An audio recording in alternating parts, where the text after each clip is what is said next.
Conciliado, la comisión de antejuicio sería juramentada en la plenaria de este jueves. A partir de ello tendrá 60 días para determinar si hay o no formación a causa y retirar el fuero al diputado Magaña. Llego hasta acá con mi informe y desde la Asamblea Legislativa retorno la señal a los estudios. Buenas tardes. Muy buenas tardes, Tatiana. Gracias por tu reporte desde la Asamblea Legislativa. Iniciamos la semana hablando sobre nuevas protestas y es que comunidades aledañas al Rancho Navarra exigen el cierre de un botadero a cielo abierto. La periodista Marcela Rivera nos tiene más información.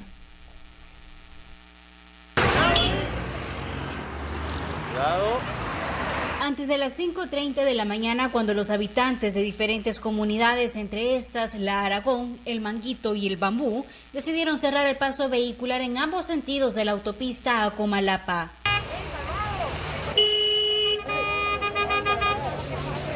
Como era de esperarse, esto provocó un fuerte congestionamiento vehicular.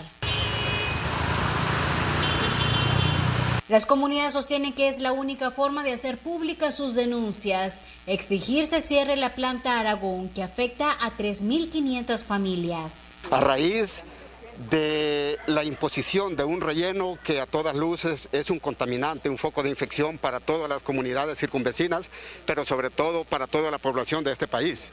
Se está contaminando en una forma indiscriminada. Desgraciadamente el alcalde de San Salvador, el señor Ernesto Mason, no ha tomado cartas en el asunto. Hay muchos enfermos tocante a la situación.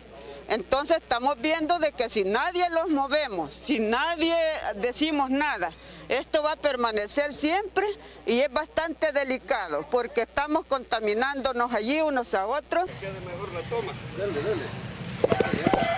Gracias. Uy, perdón. El cierre sin duda ocasionó molestia en automovilistas que circulaban por la zona. Bueno, no vayan a venir el carro también. No toquen el carro, no lo toquen. Mientras otros buscaban rutas alternas.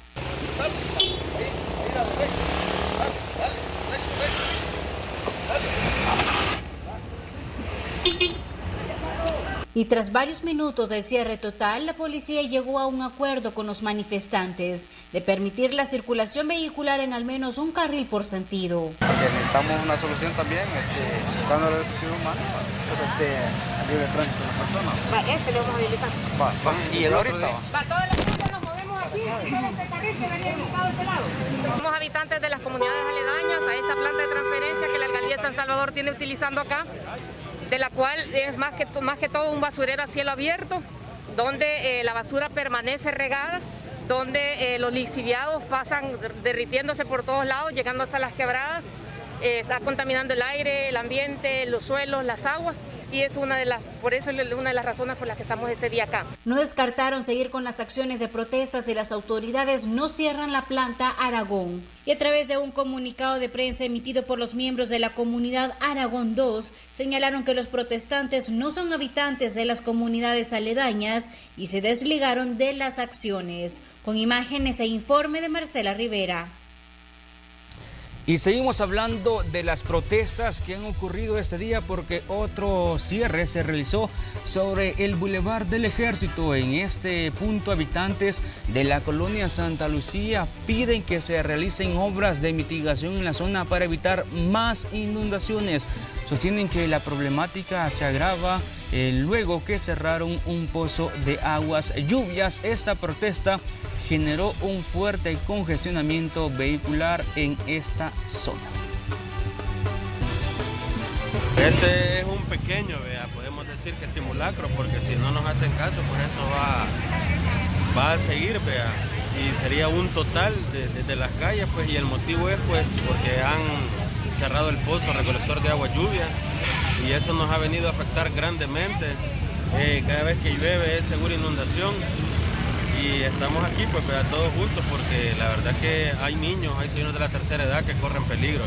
Hemos buscado alternativas de solución, han iniciado los trabajos en la comunidad de Belén, que es lo más importante para nosotros también, en la medida de que esto vaya reduciendo el impacto del agua que baja hacia la colonia Santa Lucía. Y 2 hombres no identificados fueron asesinados con arma de fuego en el municipio de Tepecoyo, La Libertad. Según información proporcionada por testigos, las víctimas habían estado detenidos en la delegación Sacamil, de donde se escaparon. Las autoridades no brindaron más detalles. Sin embargo, al lugar llegó una familia en busca de un joven desaparecido desde el pasado lunes y que pensó que dentro de las víctimas asesinadas en este municipio lo podrían localizar. Sin embargo, no fue así. Y fíjese que yo, cuñado, soy de él, del muchacho. ¿Desde cuándo se le ha desaparecido? El lunes. Supuestamente el lunes. Yo trabajo, andaba. Yo me di cuenta hasta el día miércoles, que vine, el jueves que vine al trabajo. ¿Ellos se han hecho presentes aquí a ver si? Pues sí, por las dudas, yo he venido a ver siempre. ¿Y de dónde son ustedes? Somos de allá de San Julián. San Julián. Ha venido angustiado el señor a buscar. Pues sí, es el hijo, tiene que venir. Ajá, me imagino ya la aflicción que pasa a la gente. ¿Qué les dieron cuenta a ustedes de que habían encontrado a esta persona? En las noticias, siempre en el Facebook. Siempre hay... Vamos a presentarles el siguiente caso. En las últimas horas, agentes de la Policía Nacional Civil, en conjunto con elementos del Cuerpo de Agentes Municipales de Antiguo Cuzatlán, lograron la captura de 3 hombres que intentaron hurtar cable de telefonía sobre la carretera panamericana a la altura de la comunidad La Cuchilla. Los sujetos fueron remitidos a la delegación de San Salvador Centro. 3 sujetos que fueron capturados por la policía, pero que se los llevaron rápido. Solo nos quedamos nosotros aquí viendo lo del cable. Robaron cable ahí en la Panamericana y vinieron a poner el cable aquí como para prepararlo y llevarlo en un vehículo. Entonces la policía los capturó y les incautó el cable es ese que llevamos, que lo vinieron a dejar aquí, pero aquí no lo robaron. ¿Ese cable de dónde lo sacaron? Lo sacaron de la carretera panamericana, ahí frente a La Cuchilla, se llama, ahí enfrente. Y las denuncias que usted nos hace llegar hasta nuestra sala de redacción se las presentamos en la sección Hechos en tu comunidad. Los residentes de la Senda Florida, Ferrocarril y calle principal en la colonia San Antonio Abad de Ciudad Delgado denuncian no tener el servicio de agua potable por más de un año. Los afectados aseguran gastar entre $13 y $20 por semana, ya que deben comprar agua envasada para los alimentos y a camiones cisterna para los oficios domésticos. Piden a ANDA les puedan solucionar el problema. Automovilistas que circulan sobre el kilómetro 13 de la carretera Troncal del Norte en Apopa solicitan verificar y arreglar la tapadera de un tragante de aguas lluvias que se encuentra en esa calle. Aseguran está provocando daños a los automóviles y motocicletas. Piden a las autoridades la pronta reparación. Trabajos inconclusos por parte de ANDA denuncian los residentes de la colonia Guadalupe en Soyapango. Piden a ANDA u Obras Públicas que pavimenten la calle, ya que temen que se genere una cárcava. Denuncie los problemas de la comunidad marcando al 2560-1240.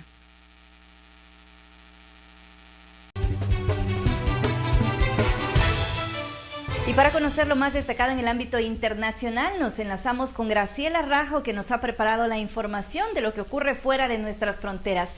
Adelante, Graciela, buenas tardes.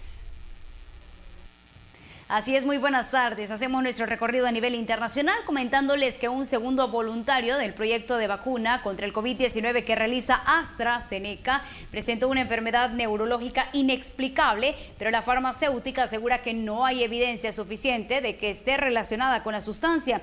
AstraZeneca señaló al diario estadounidense The New York Times que no tiene aún el diagnóstico de ese segundo caso, pero fuentes enteradas de la situación aseguran que se trata de mielitis transversal, un síndrome inflamatorio que afecta a la médula espinal y que a menudo es provocado por infecciones virales, la misma enfermedad que desarrolló la primera voluntaria. En el primer caso, según la farmacéutica, la voluntaria recibió una dosis de la vacuna antes de presentar inflamación en la médula espinal que provoca debilidad de brazos y piernas. El padecimiento puede generar también daños en intestinos y vejiga. Nos vamos a ir ahora hasta Venezuela porque el elevado costo del medicamento Remdesivir, el antiviral aprobado para tratar el coronavirus, ha provocado que familiares de pacientes tengan que recurrir a donaciones o a vender objetos personales para pagar el tratamiento. Incluso en algunos hospitales públicos el medicamento es escaso, a pesar que el presidente en disputa, Nicolás Maduro, asegura que están abastecidos con el fármaco. Si llega un paciente con una ambulancia, ¿qué tiene? Mira, tiene COVID. Aquí no hay nada, de una vez tiene que salir de ahí. Para eso tuvimos que vender un carro, una planta y toda la familia lograr hacer la vaca o la recolecta. Continuamos en Sudamérica. Esta vez vamos a contarles lo que está ocurriendo en Brasil, porque se ha levantado un monumento en honor a todas aquellas personas víctimas del COVID-19. Recordemos que este es el país que ocupa el segundo lugar de casos de la enfermedad. El domingo se dedicó un monumento de acero de 3 toneladas en un cementerio donde han sido enterradas muchas de las víctimas del COVID-19 en Río de Janeiro. El Infinity Memorial de 39 metros de largo fue erigido para rendir homenaje a quienes murieron por el coronavirus y brindar a las familias un símbolo de su pérdida en una de las ciudades más afectadas del país. La arquitecta brasileña Crisa Santos tuvo la idea de construir la obra en lo álgido de la pandemia luego de visitar varios cementerios del país. El monumento te comunica que eres importante, que tu dolor es importante, que tienes un espacio al cual regresar cuando gustes, en el que eres bienvenido, dijo Santos. El estado de Río de Janeiro alcanzó más de 17.600 muertes y más de 250.000 casos confirmados de COVID-19 el sábado, solo superado por el estado de Sao Paulo. Los nombres de 4.000 de los que murieron estarán inscritos en la estructura. Esta mujer dijo que la idea de un monumento le parece increíble. Te da una gran satisfacción en el corazón saber que tu padre no es solo una víctima más, dijo. Aquí él queda eternizado. Mi corazón aquí siempre se sentirá en casa. Rosalba Ruiz, Associated Press. Vamos a cambiar de información porque este lunes cientos de colombianos salieron nuevamente a las calles y se suman a un paro nacional con múltiples movilizaciones en todo el país, convocado por sindicatos y organizaciones sociales en contra del gobierno de Iván Duque y a pesar de los riesgos sanitarios por el coronavirus. Una de las consignas principales de estas protestas tienen que ver con la brutalidad policial y el pedido de justicia por el homicidio de Javier Ordóñez, abogado y chofer de taxi de 44 años que hace 2 semanas fue golpeado y torturado con pistolas por 2 efectivos en Bogotá. Compartimos con usted más información internacional.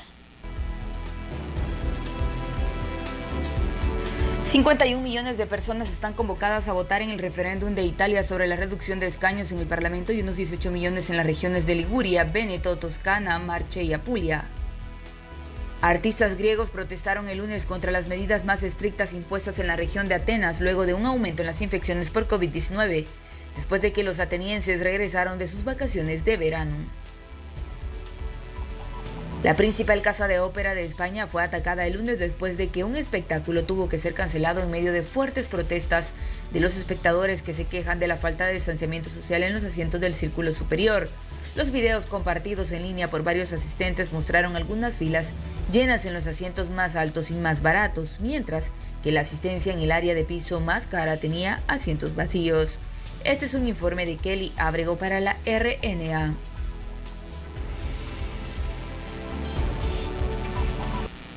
Finalizamos así nuestro primer bloque de noticias. Nos vemos más adelante comentándole acerca de algunos cierres que se están realizando en Madrid, España.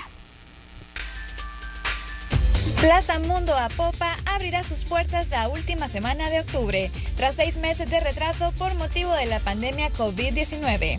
Agrisal Inmobiliario ha elaborado protocolos especiales de operación que incluyen toda la normativa del gobierno, así como medidas complementarias con el objetivo de reducir las probabilidades de contagio de visitantes, colaboradores de las tiendas, proveedores y los empleados de la administración. Representantes de Grupo Agrisal señalaron que la obra está concluida en un 95% y que actualmente se trabaja en obras exteriores, accesos vehiculares, completar algunas zonas de estacionamiento y la integración final de los sistemas especiales. Plaza Mundo será el primer mall regional de la zona norte, embelleciendo el paisaje urbano con su arquitectura moderna y representando un ícono de progreso para Apopa y para todo El Salvador. BidInvest y Bacredomatic El Salvador unen esfuerzos para impulsar las PYME lideradas por mujeres a través del programa Mujer Acelera, con el otorgamiento de un préstamo de $60 millones para dicho programa. Esta operación contribuye potencialmente a 5 objetivos de desarrollo sostenible de las Naciones Unidas. Este financiamiento fue aprobado como parte de la facilidad de manejo de crisis de BidInvest, en respuesta para mitigar los efectos de la crisis provocada por el COVID-19. Mujer Acelera ofrece productos y soluciones financieras especializadas para mujeres liberadas por mujeres, así como asesoramiento técnico orientado al fortalecimiento de sus conocimientos y capacidades empresariales.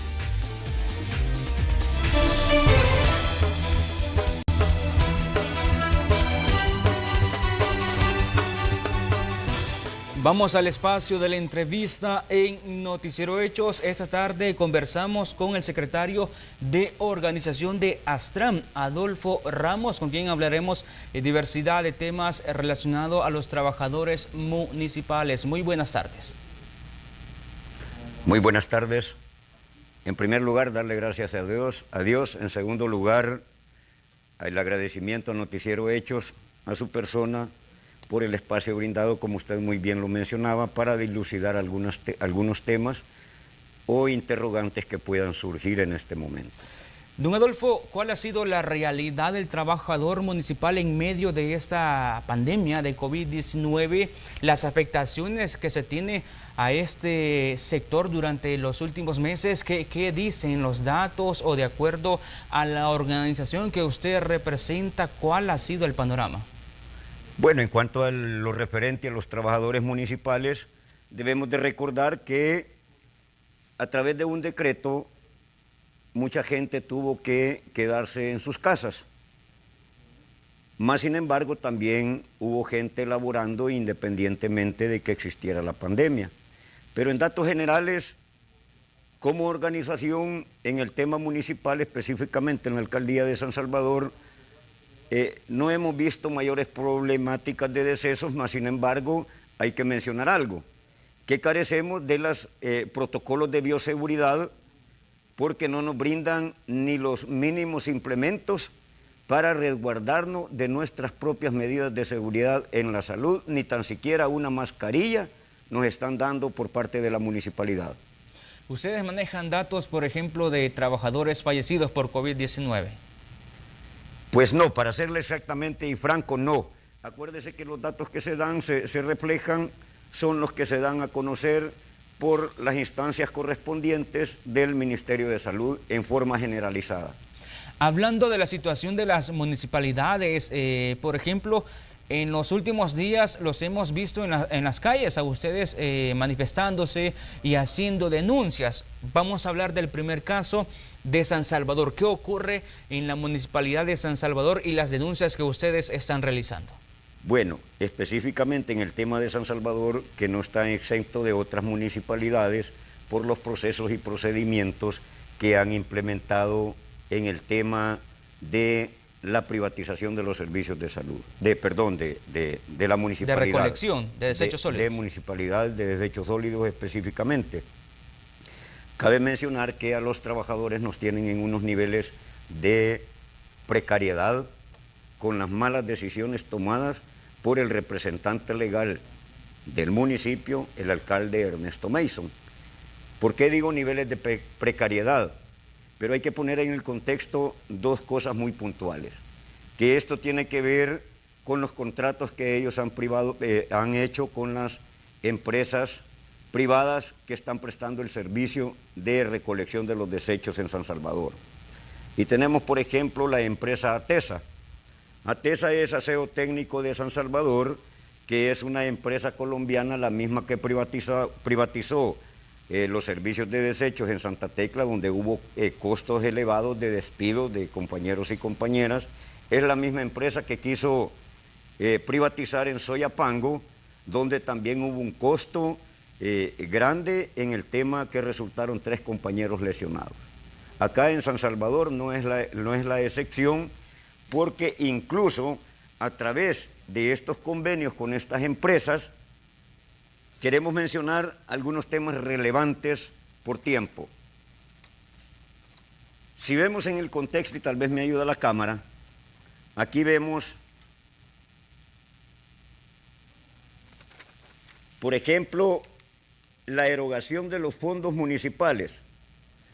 Antes se pagaba una tarifa fija y la cual reflejaba un total de 24.528.25, haciendo un total en el mes de febrero, ¿verdad? Un total de 49.534.88.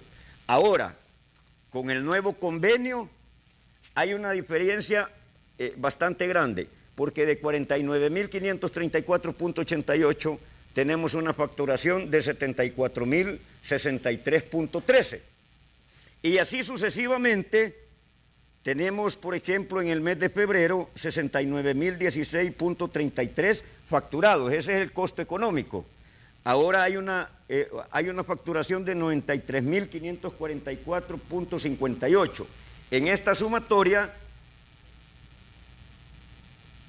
había una facturación de 171.697.75. ¿Y esa facturación ahora a qué hay una corresponde? facturación, de 582.341.12, haciendo una diferencia de la erogación del presupuesto de 410.643.37. ¿Qué implica esto? ¿Y por qué nos vemos afectados directamente los trabajadores? Y no solo los trabajadores, sino los capitalinos. Porque incluso en estos convenios deja abierto de poder ofrecer servicios de las diferentes áreas y que esto tiene un costo elevado directamente a los contribuyentes en el aumento de los impuestos municipales. Ahora bien, a nosotros los trabajadores en el tema que tiene que ver, y es la decadencia en cual nos tienen sometidos, es porque nosotros no se nos pagan desde hace 8 meses las retenciones legales, que le llamamos a estas el pago de las AFP, el pago de las instituciones financieras como bancos, cooperativas, el pago del Fondo Social para la Vivienda e incluso el Instituto Salvadoreño del Seguro Social. Eso nos ha elevado costos elevados porque nos han hecho caer en una morosidad bastante elevada, en la cual también voy a reflejar unos datos que acá tenemos. También está el caso de Santa Tecla, y entiendo que ahí incluso hay una resolución judicial ya.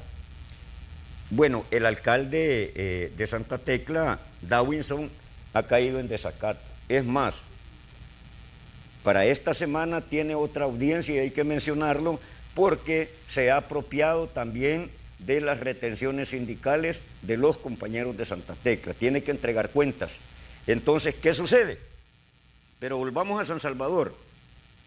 También estamos en la misma situación y bajo los elementos que nosotros hemos presentado ante la Fiscalía, nos preguntamos por qué el señor fiscal no procede en estos casos y tiene las pruebas y demandas contundentes y suficientes, y ya tiene alrededor para 7 meses de tener esa documentación en sus manos. ¿Qué es lo que le está sucediendo? ¿Por qué no procede? Y nosotros lo que hemos pedido es que judicialice el caso y lo lleve a los tribunales correspondientes, porque él, como conocedor de la ley, sabe que esto está tipificado en el Código Procesal Penal, y a estas alturas, con las pruebas contundentes que tiene en sus manos, el alcalde de San Salvador, Ernesto Mason, después de pasar a los tribunales, porque dice que todo aquel que se apropiare indebidamente de las cuotas, y hace mención de categorías, es pagadero, dice, con prisión de 2, 4, 6 y entre 8 años. Este señor debería de estar tras las rejas por la apropiación indebida. ¿Y qué es lo que sucede? Nosotros no le llamamos apropiación indebida, prácticamente, eso se le llama como parte técnica, legal, pero para nosotros es un robo a los trabajadores, un robo a los capitalinos, porque nuestros salarios que nos descuentan cada mes, las cuotas de las cuales nosotros tenemos compromisos financieros y las de ley están presupuestadas. O sea, ¿qué está haciendo el dinero el señor alcalde de nuestras cuotas? Si él no paga, será válido que nos siga descontando las cuotas si no sabemos hasta cuánto tiempo más nos va a llevar en esta situación. Pero sí debemos de tener claro de que dentro de los convenios dice que él tiene que pagar los compromisos económicos con estas empresas cada 15 y 30 días. Y hoy lo está haciendo puntualmente cada semana. Está resolviendo esos pagos con los compromisos con estas empresas.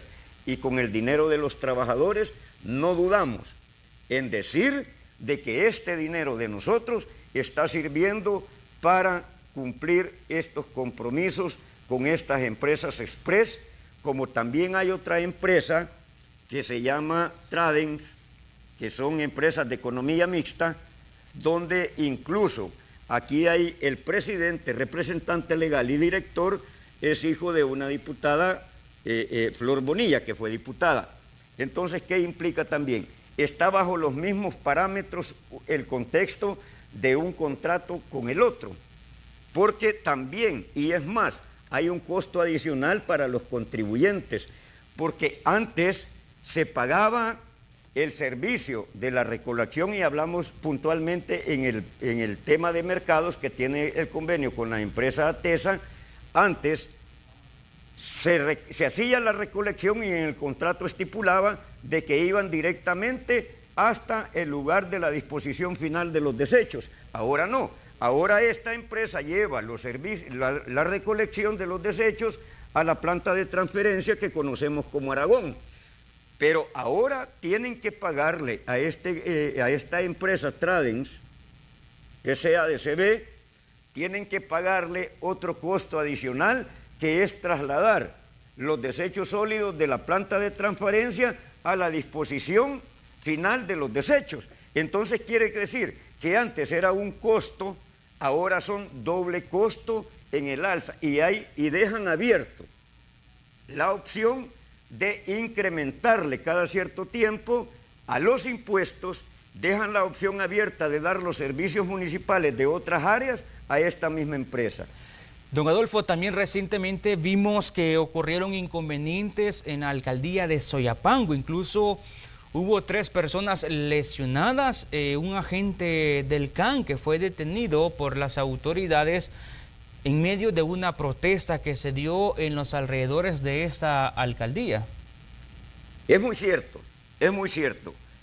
Es cierto que hay una persona detenida, pero según lo que conocemos, no lo que sabemos, lo que conocemos de primera mano es que ahí alguien dio la orden. Y hay audios donde el alcalde, Juan Pablo Álvarez, está incitando a una concentración para que fueran, incluso tenían pensado llevar gasolina, darle fuego a los camiones y decir que los trabajadores que estaban defendiendo su estabilidad laboral eran los que lo habían hecho. Entonces quiere decir que tanto el que está detenido como el alcalde también debe de tener una responsabilidad penal, porque probablemente sea cohechor intelectual de esa atrocidad que se cometió en Soyapango. También el tema del FODES, por cuestiones de tiempo. Hace 4 meses dicen los alcaldes que no se les está cancelando el FODES. Incluso algunos dicen de que ya se les está cortando la energía de electricidad. Se ha detenido en muchas municipalidades el trabajo que están desarrollando las alcaldías, el servicio a la población también, pero también está afectando a los trabajadores, entiendo que en el pago de salarios. Pero es que el contrato, quiero decir, la responsabilidad económica que tiene con estas empresas, por ejemplo, le pongo así en el contexto. Antes se pagaban 15.28 por tonelada, ahora se están pagando 16.28 por tonelada. Esto hace una diferencia de, al final de cuentas, si antes salían 1.372.756.30 hasta el mes de junio, del 2019 en comparación con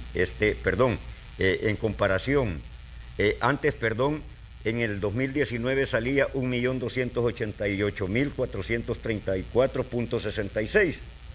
Ahora, en 2020, con estas empresas que han dado la privatización, sale una erogación de 1.372.756.30, haciendo una diferencia en este periodo de 84.321.64. Y ahí el señor alcalde justifica,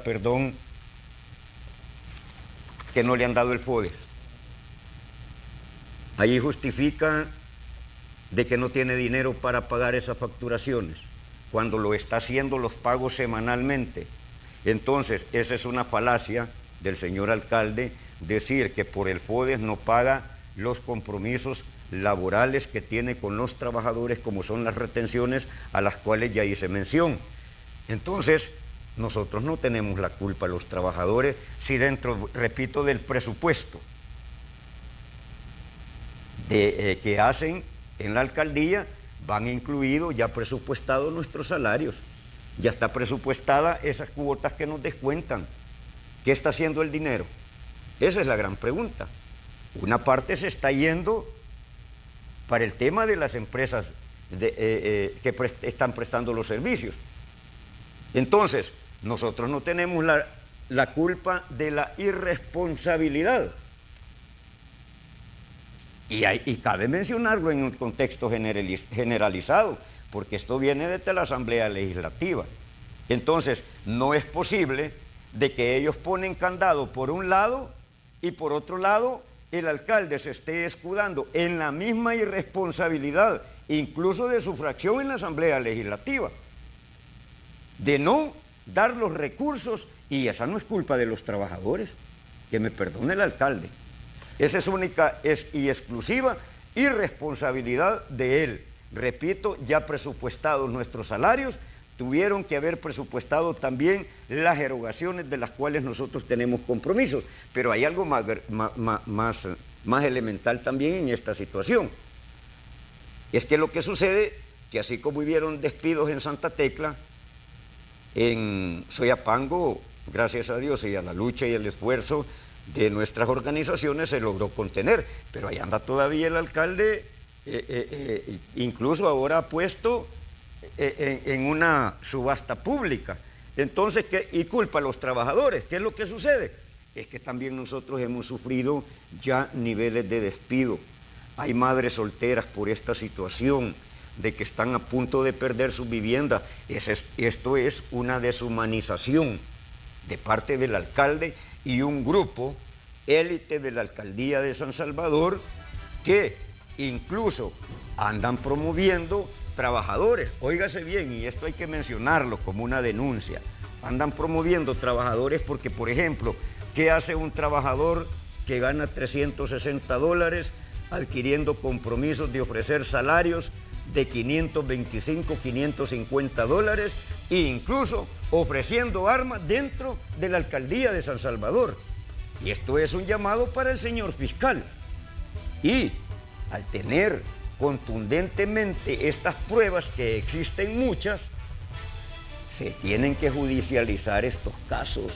Porque, por ejemplo, cuando yo veo la palabra de estas empresas, operador, yo rápido lo relaciono con un sinónimo de negociador, que ha sido el alcalde directamente con estas empresas, como tiene, por lo tanto, también tiene un proceso abierto en los tribunales correspondientes.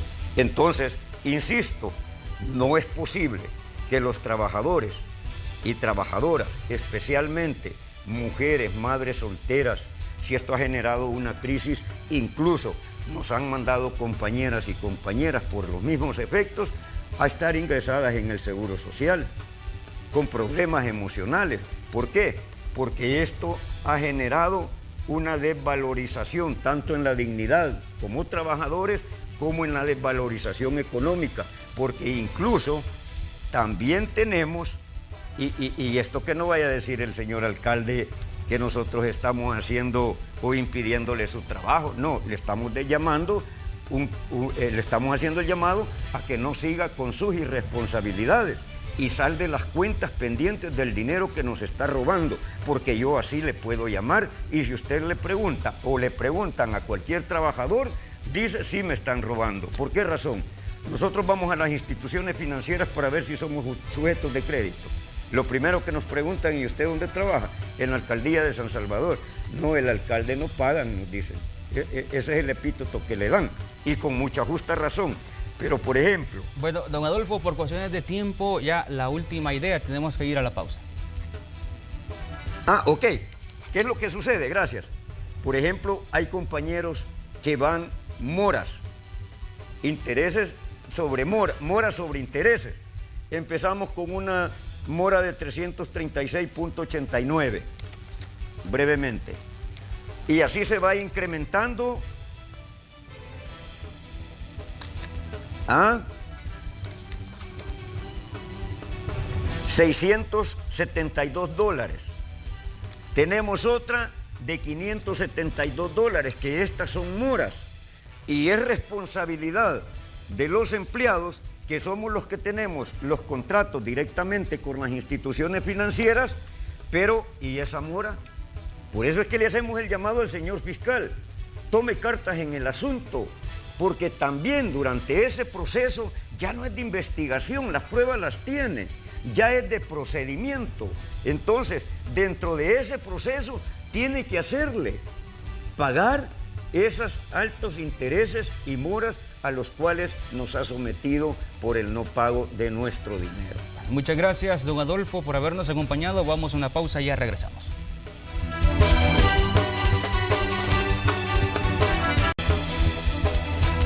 Vamos a hablar ahora sobre la agricultura, porque sigue convirtiéndose en una opción de superación post pandemia para miles de personas. Este día en Hechos del Agro, el periodista Julio Guevara nos presenta a un joven que por años se ganó la vida como empleado en varios terrenos, pero gracias a sus deseos de crecimiento logró convertirse en un exitoso productor de huisquiles.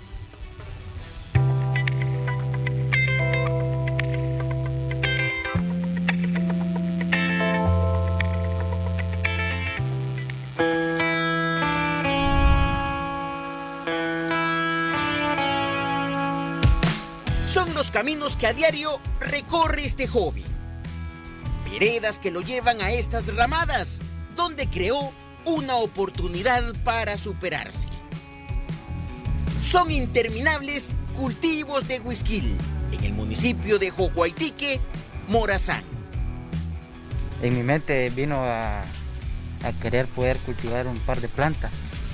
Entonces, con el conocimiento de los demás que ya tienen su experiencia, me la empezaron a transmitir. Su nombre es Elvis García, tiene 28 años y en la zona se ha convertido en un ejemplo de superación. Es padre de 2 niños, precisamente las personitas que lo han inspirado para crecer en la vida.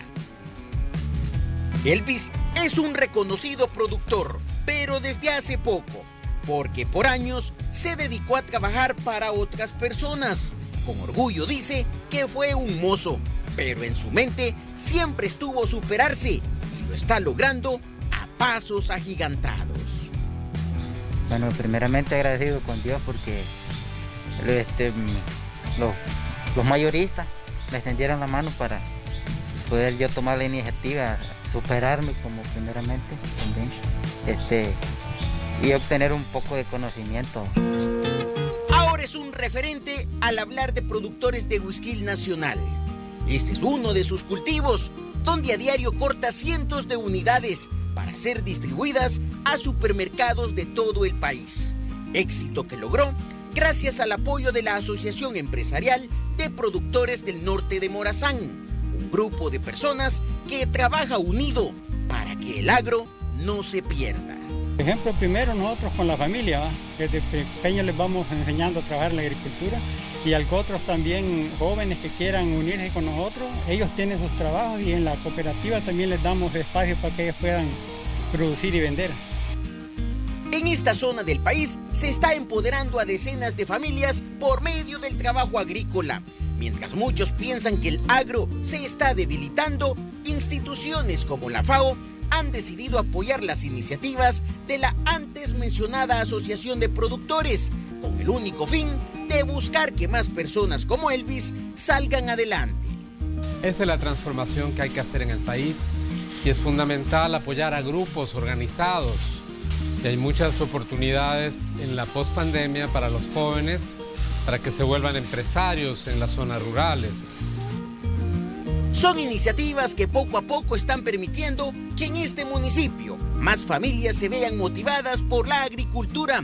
Y justo esa es la idea, lograr que más personas se conviertan en productores agrícolas, pero exitosos. Y claro que se puede, solo basta ver a Elvis para comprobarlo. Con imágenes de Eric Alfaro, Julio Guevara, Hechos del Agro.